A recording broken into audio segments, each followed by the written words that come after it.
A notable change was spotted in South Korea's foreign policy in the year 2023. Looking back on the past year, I had a chance to talk to VOA Correspondent Jessica Stone and Japan Correspondent for the Straits Times, Walter Sim, earlier. Take a look. Jessica, first, back in April, Presidents Yoon and Biden adopted the Washington Declaration, and in August, they cemented their trilateral cooperation with Japan's Prime Minister Kishida through the Camp David principles.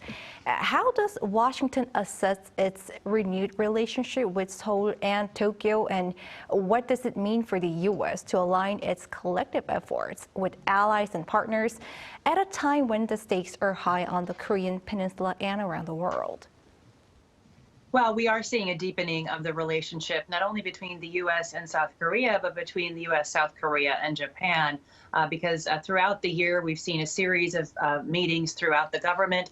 So according to the U.S., these alliances are critical. They're a critical part of countering North Korea's military and nuclear program, as well as its space satellite activities. Allegations that North Korea is providing weapons to Russia, which Moscow denies, in its fight against Ukraine.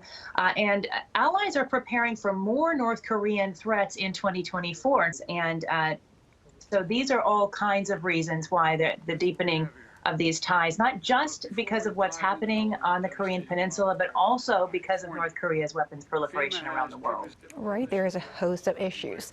And Walter, the relations between Seoul and Tokyo marked a turning point in March. By that, I meant the better trade relations and the two leaders' frequent meetings. What's the atmosphere in Tokyo like regarding a thaw in the bilateral relationship this past year? Well, the atmosphere has definitely been very positive. So Japanese Prime Minister Fumio Kishida obviously sees South Korean President Yoon as a foreign leader whom he can trust over their multiple meetings, as you pointed out. But of course, there are still obstacles to their relationship, such as the South Korean court ruling this month that ordered Tokyo to pay about 200 million won to each of the 16 comfort women defendants. But the fact that the news cycle has, at least in Japan, really moved on suggests that the government wants to really manage its ties with South Korea to prevent relations from worsening. Of course, this positive mood has spillover effects. It has really benefited cultural ties. So we see Korean food, Korean culture, Korean music, K-pop becoming extremely popular in Japan, I think. And Walter, the leaders often describe North Korea's provocations as unprecedented this year. There was a rare Kim Jong-un-Putin summit in September. Ever since that, Pyongyang's military ties with Moscow have gotten closer than ever. That really culminated with North Korea launching a military spy satellite with help from Russia as it continues to advance its nuclear and missile programs, as well as cyber threats. What are the power dynamics in East Asia like, involving China and Russia? Where does the Seoul, Washington, Tokyo security cooperation stand in this region? Well, there definitely is cause, and I don't think the leaders were, overstating the threat when they described Pyongyang's provocations as unprecedented. So definitely there is a lot of room, as Jessica mentioned earlier, for very close security collaboration and coordination in the region between South Korea, the US, as well as Japan.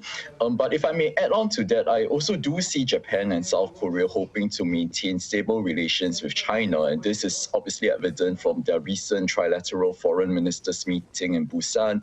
That ended in a pledge for a leader summit meeting as soon as possible. As Jessica pointed out, if tensions were to rise even further over the Taiwan Strait, Japan and the United States would surely want to involve the South Korean security apparatus even more, alongside the U.S. forces in South Korea, to help contain tensions over the Taiwan Strait as well. Jessica, eyes are on the 2024 U.S. presidential election. How might the election results affect its bilateral ties with South Korea and the three-way cooperation with Japan? Are we going to see a dramatic change in policy regarding the Korean Peninsula depending on the election results?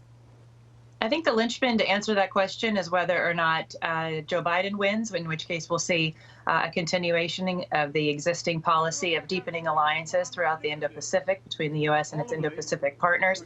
But if Donald Trump wins, who is the leading nominee in the Republican fight, we're likely to see some possible changes, particularly in the U.S.-South Korea relationship. Walter Shim, Japan correspondent of the Straits Times, and Jessica Stone, correspondent of Voice of America. Thank you for your time.